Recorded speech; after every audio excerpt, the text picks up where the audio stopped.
So I'm going to give a short talk on just general immunology that we've learned about the COVID-19 infection and how it relates to HIV infection. So the one big question, of course, people have been wondering about is that if you are living with HIV infection, how do you manage if you get infected with the COVID-19 virus? And I have no conflicts of interest to declare. And so the many questions with regards to HIV COVID include, does HIV infection enhance the susceptibility to COVID-19? Does HIV make COVID-19 disease worse? And are these things different if you have a different CD4 count? So if you have a lower CD4 count, is the disease worse from COVID-19? And people with HIV infection, do they respond to the COVID-19 vaccines the same way as someone who doesn't have HIV infection? And then what about these variants of concern? Will this change the way a person with HIV infection deals with a COVID-19 variant virus? So this was data that came out of CROI, where they looked at a national COVID-19 database, and they looked at people with HIV infection as well as people that were immunosuppressed from solid organ transplantation. And you can see that people with HIV infection do have an increased risk of being hospitalized compared to if you don't have HIV infection. And even when you're adjusting for other factors, such as race and ethnicity and other comorbidities, there is still an increased risk of hospitalization with HIV infection. Now, if you have HIV and you're also a transplant, the risk goes up even higher. And there was another study done also from the United States looking at 50,000 patients. 400 of those had HIV infection. 70% of people with HIV were on HAART at some point. And what they found was that the mortality rate from COVID was similar if you didn't have HIV infection, if you corrected for comorbidities. So there was no difference in mortality rate in this study. Oh, and there were about 3 other studies that were done from the United States, as well as I think one from Britain that I've listed here. And what the general consensus is that people with HIV infection, if they get COVID-19 infection, they have a higher rate of hospitalization. Part of that is driven from increased comorbidities such as obesity or smoking or other underlying medical illnesses. But once a person with HIV is hospitalized, they did not find an increased risk of mortality after hospitalization. So it seems like at least HIV infected people are at higher risk of being hospitalized. We still don't know whether they're at higher risk of actually getting infected. Probably so if they have a higher risk of being hospitalized. Now I'm going to just talk to you now about what do we know about the immune response to SARS-CoV-2. So one major player in eradicating a virus infection, if you do get infected, is to produce antibodies which bind to the surface of the virus and then prevent the virus from entering the target cell through the ACE2 receptor, which is the receptor that the COVID-19 virus uses. This is the surface protein of the virus called the spike protein. And there's a part of the spike protein which juts out right here, which is flopping around. And this floppy structure actually binds to the receptor that gets into the epithelial cells and alveolar cells of the lung, called the ACE2 site. So one interesting thing about this is that antibodies that bind to this receptor will then block entry. So it's important to make antibodies against the, we call it the RBD domain, or the receptor binding domain. In this surface protein, it also has a lot of sugar molecules, these red things on it, which allow the virus to avoid the immune response, because it's very difficult to make antibodies against sugar molecules. So we did a study with Anne-Claude Gingras and Jennifer Gomerman, who developed serological assays, both in the serum and as well as antibody assays in the saliva in COVID infection in Toronto. And we looked at samples that were taken during acute COVID infection, which is about 21 days post symptom onset, and then in convalescent COVID infection, which is after 21 days. And what we find when we look cross-sectionally at people is that during acute infection, you do see antibodies, IgG antibodies to the spike protein, which then increase during convalescence. We also surprisingly see IgA antibodies produced during the acute infection, as well as IgM, which you would expect, because that's what we've learned in immunology. We also see antibodies to the actual receptor binding domains, not very much in acute, but definitely developing during convalescent infection. IgA antibodies are also induced during acute, which then are decreased during convalescent infection, same with IgM.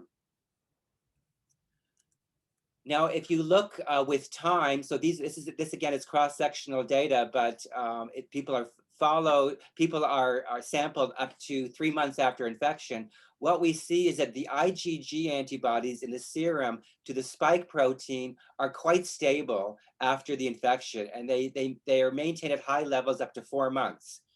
IgA, which is usually produced in the mucosal surfaces, are produced early on, and then they start decaying. Same thing with IgM, and these are all to the spike. Now, the important site of the spike is the RBD domain, and what we see is the antibodies to the RBD domain they peak during convalescence, but then they start decaying, which is somewhat concerning because these are the antibodies that you would think would be more neutralizing.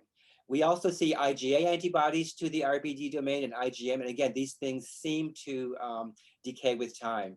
This is an assay that is a surrogate marker of neutralization, and the lower the value is the higher neutralization that we see. And again, we see good neutralization effects of the antibodies during convalescence, but then we start losing neutralization after 3 months in many of the patients, which suggests that you could theoretically get infected again from this virus infection. This is cross-sectional data of antibodies found in the saliva of all of these patients, and each dot represents one patient, and the numbers on the x-axis represent the number of days after symptom onset. So these are acute patients early on, and then convalescent patients later. And what we see is that we can see IgG in the saliva against spike and RBD domain early in the infection, and they seem to persist even up to 3 months. We also see IgA, which you would think is probably a very potent neutralizer in the saliva early in the infection, but then it seems to decrease with time. And IgM is also seen. So we can find antibodies early and during convalescence against COVID-19 in the saliva, which we would think is important in neutralizing this virus in the mucosal surfaces. Now, we also looked at actual neutralizing ability against live virus in the serum of patients. This is an example of one patient, and this is an assay where we take the patient's serum and dilute it out at different dilutions and see how well the different dilutions can neutralize 50% of the viruses in the culture. And here's an example of different time points where each time point is 1 week after symptom onset. And we can see that we can measure neutralization as an inhibitory concentration. And we can see that with time, every time the serum is able to neutralize virus at even higher dilutions, meaning that the potency of the neutralization increases with time. This is another way of showing the data of one patient. And this is very typical, where after presentation, the neutralizing ability of the serum increases quite high. Now, we don't have a surrogate marker of what is the neutralization level is required to prevent infection. We know that for influenza, you need about a 1 in 40 dilution, which is about here. So maybe all of these sera are great at neutralizing, preventing infection, but we still don't know that. This arrow represents this person who recovered, received the Pfizer COVID-19 vaccine, and then this person's neutralization titer went way up. So this is an example of showing you that if you get the infection and then get immunized, your neutralizing capacity against the virus is dramatically increased. We also see a nice correlation between the neutralizing ability of the serum with the antibody levels against the RBD domain, which makes sense. So what we learned with COVID-19 immunology is that in COVID-19 infection, early on in the infection, as opposed to what we learned in immunology, you see high levels of IgA and IgM against the virus. And then you start seeing IgG being produced. So, this virus induces very potent antibodies very early in the infection. We also found that 5% of people that get COVID-19 infection don't make antibodies, which is, we don't know why that is, but this has been consistently shown. IgG against the virus persists in the serum and saliva, but IgA and IgM seem to wane. We also found that people with more severe COVID-19 disease produce higher amounts of antibody, which probably makes sense because they have more antigen being produced. Now, how long does the immunity last? The immunity lasts quite a long time for the IgG, and it seems to have a half-life of about 100 days. Immunity against the RBD domain, though, seems to wane faster, and so does neutralizing immunity seems to wane faster, but it still is it's still detectable at least 8 months after infection. Now, the other arm of the immune system that we looked at were the T cells, and T cells are important because CD4 T cells make B cells make better antibodies, and CD4 T cells also help CD8 T cells kill virus better, and CD8 T cells also are the main viruses that, the main cells that kill virus. So I'm not going to show you all the data, but we've looked at the T cell response in COVID-19, and we find that the T cell response develops very early, within a week of infection, and it's maintained during convalescence, which is actually 30 days after symptom onset. The CD4 T cell phenotype is a Th1 response, meaning that Th1 CD4 cells are great at fighting virus-infected cells, so that's really good. And we compared the T cell response to COVID-19 to influenza. And what we found is that the T cells to COVID-19 are much more inflammatory. They make more TNF alpha versus interferon gamma. And that could be the reason why patients have such severe pneumonia, because it could be a T cell response inducing too much TNF alpha, too much inflammation. The other thing that we find is that the CD4 response is much more potent against the virus than the CD8 response by at least 10-fold. This is much different from most other virus infections, but this virus induces a very potent CD4 response.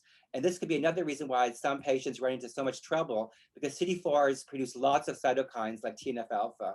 And that could be the reason why some patients get very severe inflammatory disease in the lungs, and why dexamethasone and tocilizumab, which is an anti-IL-6 antibody, seems to help ameliorate the lung damage that occurs with this infection. The other thing that has been found is that if you have a very poor T cell response, you have a higher chance of dying from this infection. Each dot represents a patient sample and their CD8 T cell response to the virus, and the ones that had more severe disease had poorer CD8 T cells. T cell immunity seems to be persistent. The CD8 response seems to drop faster than the CD4 response. Now, what about HIV? So there have only been a few publications looking at HIV infection and the immune response. And this is data from the Oxford group. And they looked at 47 people with HIV infection who were on HAART for at least 2 years. And their viral loads were all undetectable. And they looked at their immune responses during convalescence, around 5 months. And what they found was that the antibody response to COVID-19 was similar in HIV-infected people versus HIV-uninfected people. Here's the spike antibodies. This is the nucleoprotein antibody. So we see that there's no difference, apparently, with the antibody response. Looking at neutralization, they did not see statistically significant difference in the ability for a person with HIV infection to neutralize virus versus someone who didn't have HIV infection. So that's quite encouraging. Looking at the T cell response again, the Oxford group did not show any difference between the T cell response in HIV uninfected and HIV infected when you look at T cells to the different COVID-19 proteins. However, they did make a caveat, and they said that if your CD4 to CD8 ratio is lower, your T cell response is going to be lower as well. So they did see that if you do have a lower CD4 count, you could have a weaker T cell response to this virus, which makes sense. Now, what about vaccines? So this was school children and Donna getting lots of vaccines. The currently marketed vaccines are shown here. We've got the Pfizer and the Moderna, which are messenger RNA vaccines. And then we've got the live virus adenovirus vaccines, which are AstraZeneca and Johnson & Johnson. All of and then of course there's a protein-based vaccine by Novavax. All of these vaccine trials have shown incredible efficacy against preventing infection and preventing death after hospitalization. Many of the trials did enroll some HIV infected patients. The Pfizer trial did enroll patients, but that had HIV infection, but they did not report any data from the HIV subgroup. The Moderna trial also enrolled HIV infected patients, and they said it was safe, but they didn't really report on any other data there. The AstraZeneca trials did not really report any data that was specific for HIV.